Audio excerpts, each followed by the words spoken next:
Les trois villes préférées par la génération Z dans le monde seraient Bangkok, Melbourne et Le Cap.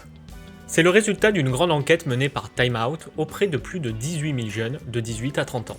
Alors qu'est-ce qui fait rêver cette génération? C'est pas forcément les gratte-ciel ou la possibilité de réussite professionnelle. Ce qui compte, c'est la possibilité de vivre sans voiture, grâce à de bons transports en commun ou des rues piétonnes, et d'avoir une vie culturelle riche et accessible à tous. Et puis surtout, des loyers et des sorties qui ne coûtent pas un bras. Bangkok décroche donc la première place, 84% des jeunes y disent y être heureux, et surtout c'est la ville jugée la plus abordable. Melbourne arrive juste derrière avec une scène artistique et culturelle encensée par les répondants, et au Cap, c'est la beauté des paysages et le coût de la vie qui séduisent particulièrement.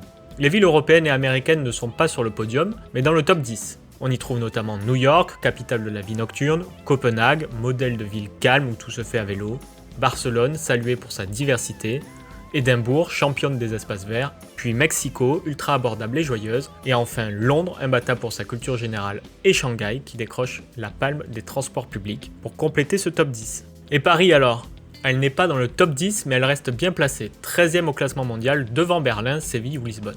Pour résumer, pour la génération Z, la meilleure ville, c'est avant tout celle où on peut vivre bien, sans stress, sortir souvent, rencontrer du monde, sans exploser son budget. Bon, c'est un classement qui est fait sur une base monde, sur une base France, ça devrait être complètement différent. Qu'en pensez-vous ?